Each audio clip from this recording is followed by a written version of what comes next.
Holy smokes. Legendary sports handicapper Fats. Do you have 30 seconds for us to quickly interview you? Sure. Awesome stuff, man. So you are a known, noted professional sports bettor. Do you believe it's possible to make a living from betting on sports? Yes, it is. In today's day and age, sportsbooks are getting harder and harder to beat. Is it still the same infrastructure today, or easier or harder today than it used to be? No, it's harder. You really have to. The U.S. market is forcing people to go offshore, where you can be treated like a real customer. I mean, you have places like I think it's Prime Sports in New Jersey. They treat you like a real customer. Circuit Sports, but other than that, you've got your Pinnacles and 411, and a lot of the other places across the offshore. But you have to be careful and vet how you get into those places carefully, because there are bad actors out there that you'll post your money up and they'll just steal it from you. If you're getting into sports betting today and you've never used an offshore sports book, do you recommend people play on the regulated domestic books? Start regulated, and then if you start getting limited, then likely you're doing something right, and then start trying to expand to other venues. And the best thing to do is come out to BetBash. That's where you'll meet people that can help you and get you to other ideas and work with and network and fill in the extra pieces to the puzzle you don't have.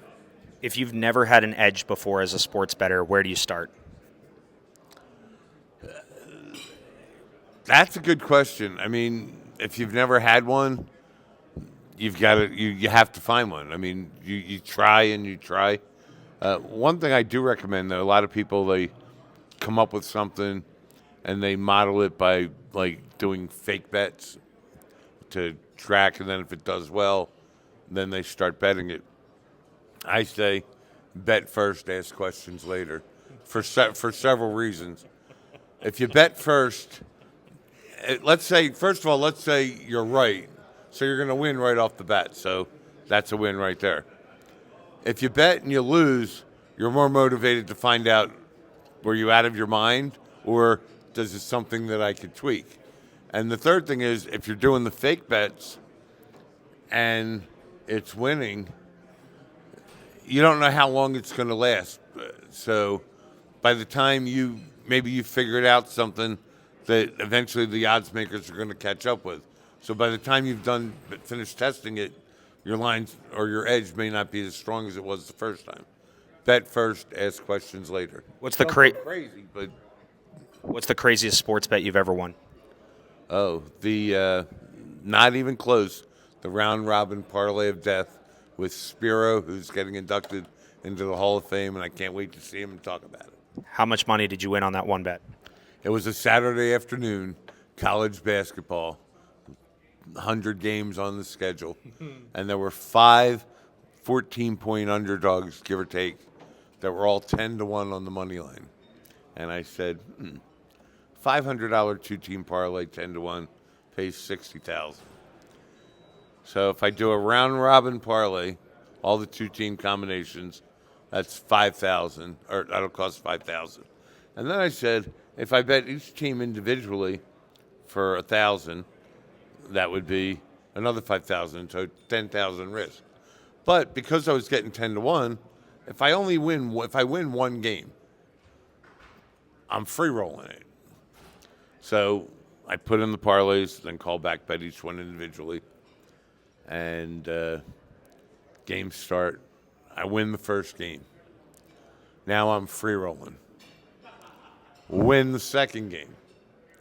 Now that's 60,000 plus 60,000 plus 10 less whatever happens with the other games. All of a sudden my cell phone rings. I don't recognize the number. Spiro tracked me down, and he says, "What are you doing to me?" I said, "What are you talking about?" He says, "You bet a couple nickels. You took me for 80,000 today. You can't bet like that." I said, "What are you talking about? I can't bet like that." "Sure, you can bet like that. You just play the parlay. That's what it's called." And he says, I can't be doing that kind of stuff. I said, "Let me ask a question, Spiro. If those first two bets had lost, would I have gotten this phone call?" And he admitted no. And I said, all right, well then, does we have anything else to talk about? And that was the end of it. And then the remaining 3 games, because if I hit a third one, it would have been another 60, another 180 plus 10 would have been like another 190. That would have been a disaster for him. But anyway, the last 3 games, we ended up, they all lost, but they were all winning late in the second half. We're all winning outright. So I don't know, he had a nice big sweat. So we'll talk to him about that when I see him today. One last question. What is your biggest piece of advice for the next generation coming up learning how to win from sports betting? Learning how to win, don't brag about it. Just win with grace. Because if you got something good and you're winning, make your bets, collect your money, rinse, repeat, make your bets, collect your money. You don't have to be on Twitter going, I'm the greatest of all time. Because if you have to go and tell people how great you are, then you're not really as good as you think you are. Humility is key. Thanks for your advice, Fats. Really appreciate it, buddy. No problem.